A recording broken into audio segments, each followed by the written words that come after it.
was once working with a young man. He came from a very chashuva family. Their rabbanim, his mother was tzadekis, his brothers and his sisters, fine mention. And he ran into some spiritual dilemmas in his post-based midrash years. Probably around this time we're talking about 20-something years old.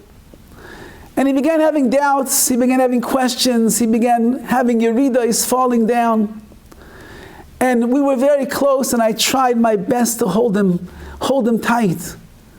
But it was going down and down and down and down until finally, I'm not sure how much he was keeping anymore of any mitzvahs at all. One night he calls me late at night, he says, Rabbi, are you home? I said, yes. He said, I'm going to meet you in your driveway in about a minute. I want to tell you something. Okay. I go outside in the car, his car pulls up into the driveway. He jumps out of the car and he says, I'm done. I said, what, you're done with dinner? What are you done with? I'm done. I'm done with this religion. I'm done with Yiddishkeit. I'm done with mitzvahs. I'm done with Torah. I'm done. I'm wiping my hands clean of everything. He said, I packed up my car. I'm driving up north right now. I'm going to go to UCSB, the University of California of Santa Barbara.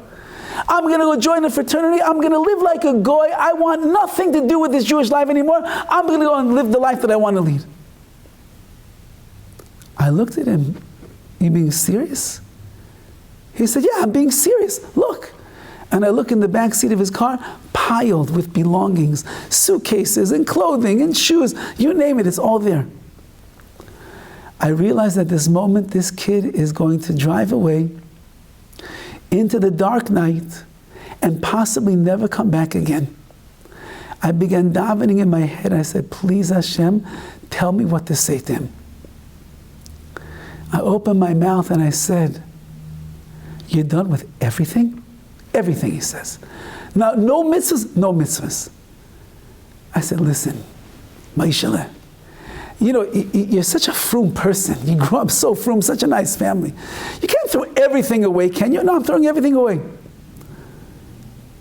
I said, how about one mitzvah?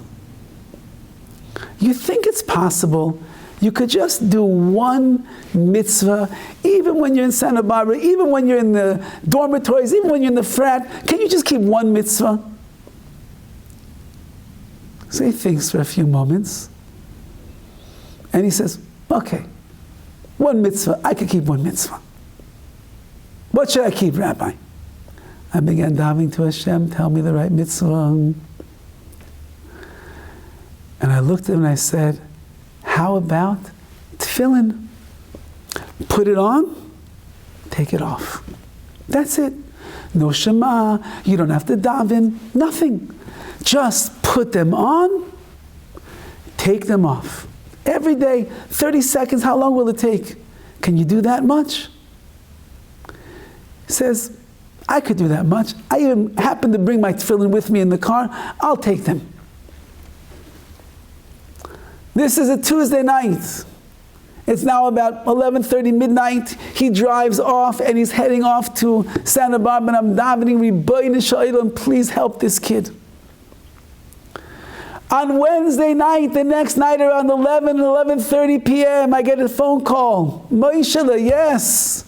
Everything all right? Rabbi, are you home? Yes. Okay, I'm going to meet you in your driveway in a few minutes. What's going on? You're in Santa Barbara? I'll tell you everything. I meet him in my driveway. The car comes pulling up. He jumps out of the car and he says, I can't. I couldn't do it. I said, you couldn't do what?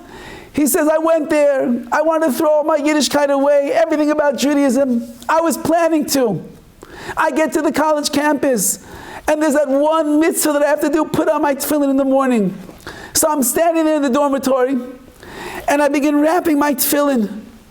And as I'm putting on the tefillin, I'm saying the bracha. I say to myself, who am I kidding? I'm a Yid. I'm a son of the Ribono Shel Olam. HaKadosh Baruch Hu loves me. I'm going to throw it all away because I have some questions, because I'm having going through a bad time in my life? No. And I'm coming home. And he said, I packed up my stuff. I came back home right away.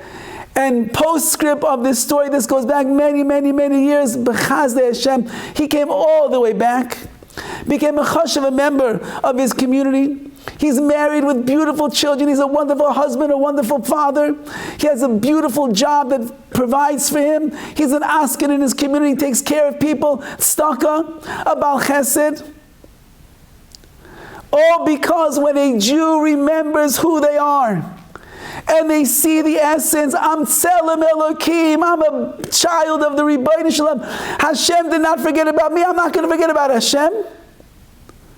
It's only natural that a person wants to come back.